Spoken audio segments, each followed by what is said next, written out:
HDFC Bank. I think Axis is in the red and ICICI Bank is a bit, underperforming. SBI is doing well. So I think there's a lot of money chasing some of these, erstwhile underperformers. Of course, the global players like Mothers and Sumi, that's also doing well. But let's say, Sonia, after this kind of a gap up, I think you want to wait for a bit of a pullback, or a cool off before you take fresh positions. But anyway, Ashwani, your thoughts on market opening? Anything that stands out for you? See, Tata Motors is doing well. I would think metals broadly are doing well. Bank Nifty, yes, it's up, but we need a crossing of 29,000. But overall, these are good levels to take money off and then wait for fresh opportunities. Mitesh, what's your view? So Anuj, I think, as I said, closer to about 12,950 is when I was inclined to take profits. You take some profits, but we just had a high of around 12,930 and immediately tapered off. So holding on to long positions, yesterday's high becomes my trailing stop loss for index positions. And on individual stock side, I think Bharti looks something which can head towards 510, 12 levels, which is the 200 average for this stock. And thanks a lot for joining us and taking us through the market opening. Rahul Chadha is joining us, Chief Investment Officer at Mirae Asset Global Investments Hong Kong. Rahul, good morning. Thanks a lot for joining us. Now, if you were to look at the market, say in February and now, you would believe that nothing happened. COVID didn't happen. The market didn't have any kind of moves and it was just a narrow move. But of course, we have seen the, 7,500 kind of bear market and now back to all-time highs. How have you read into all this market moves and what's your view now at current levels after all the vaccine hopes? Okay. So good morning to you and all the viewers. Clearly, if you see from COVID, what's happened is the first move was all these stay-at-home winners. In India, we didn't have many of these internet plays, but out here in Hong Kong, we've got the likes of Tencent, Baba, and same things happen globally. The FANG's done exceptionally well. And now with some clarity on normalization, success of Pfizer, BioNTech, or Moderna vaccines, the COVID losers or the cyclical plays which were negatively impacted have also come back, which is why, again, I've always believed it's not fair to look at an index level. It's the different components which matter. From an India perspective, what we saw was tech do well, autos kind of a comeback initially. And I think the next level of up move, though post a breather, would be taken by the cyclical part of the economy, financials, industrials, even materials or metals. Okay, Rahul, good morning. Thank you very much. But where will the relative weight be? I mean, just to scratch the point that you've already made. Yeah. Will you see more of the big boys rising because this is so much an FPI-led rally? Or will these value boys, the mid-caps, which are still about, 15% off their all-time highs, will they be favored more? Okay. So typically, as we've seen in the past, as reflation benefits the mid-caps, small caps over the medium to long term. See, the first part of the rally is always large caps, because when the first part of rally happens, you are not sure of the continuity of the rally. Things have bottomed, but you are still not 100% confident on the significant improvement in the outlook. So first, what we do as investors, and that's what market does, you gingerly increase your exposure to the large cap, and that's where large caps perform.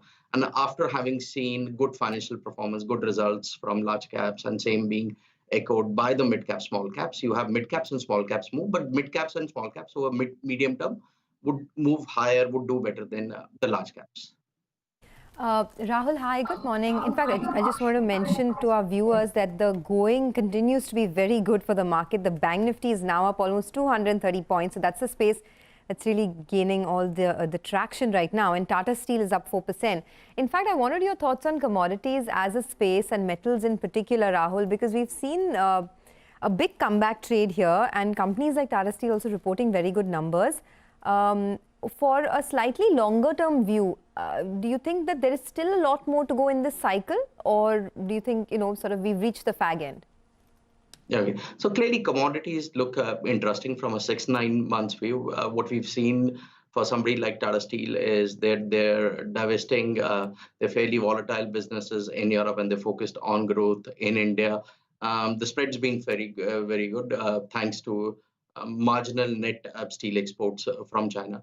I think the key thing for this cycle to go beyond 2021 is, do we see large fiscal support from Eurozone? Do we see large spends in US towards your urban infrastructure improvement? And should that happen, which is our base case, but still we'll get more visibility of that in second half of 2021, then this becomes a 3 to 4 year cycle. See, for the time being, it's more a story of, again, these names are trading below their book, probably 20-30% higher. Economies are going to accelerate. We've not seen businesses spend that much. So as the outlook get better, businesses would spend more. So I think near term is okay for them. Medium term clarity we'll get in about 6 to 9 months, and that's going to be contingent on again something like a European or the US spends somewhere coming and mitigating the slowdown in Chinese infra spends in 2022 and beyond. Suppose you are given $100.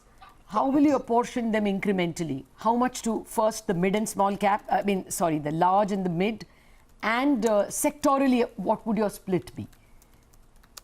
I will share with you guys what we do for Idea Fund here. Close to 40% of the fund would be between financials and real estate. We continue to like the real estate space. I remember you guys smiling at me 3 to 6 months, 3 months back when I was bullish the space. But look, this is a sector which has been most attractive in the last 20 years.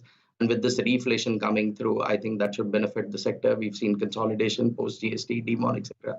So I think real estate and financials would be 40% of the fund. Then we continue to like IT, though the sector has done well. But look, this IT gives you a hedge should we see escalation of issues at the border. And digitalization has gone mainstream. So these companies would be at least 15-20% compounders. And then part of it is in oil and gas space, industrials, etc. Where we'll be underweight would be consumer staples. I think these names take the breather, which pretty much like 2003 to 2007.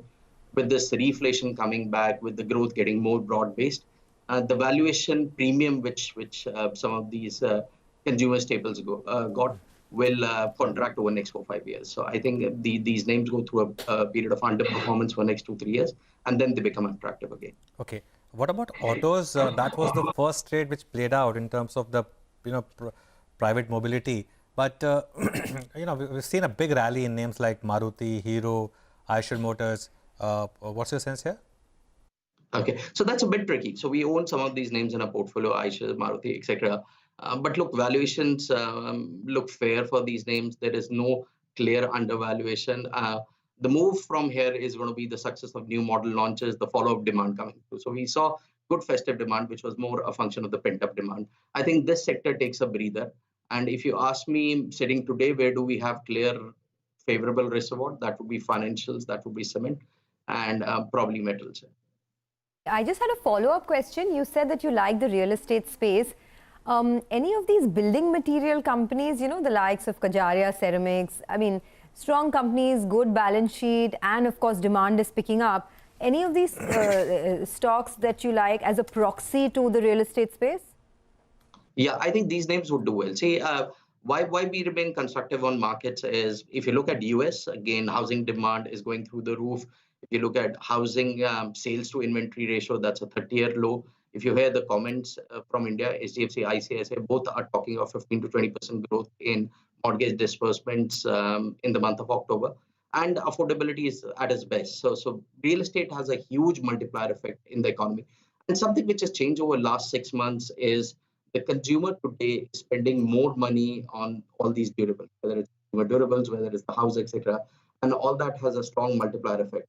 This is very unlike previous 3-4 years where the money was being spent on experiences, travel, etc. So what we've seen is people at the middle of the pyramid not lose much jobs. They're going back and refurbishing their homes or upgrading their appliances. And this is a similar story across the world. This is happening in China. This is happening in US. And we're seeing the first signs of this play out in India from September, October. You said 40% for realty and financials. You just gave us a single sentence. Can you give us some more texture on financials? After all, the ones that have not seen much of a recovery are the PSU banks, including the big boy SBI. And what about NBFCs? What about AMCs, insurance? How would the split be for you?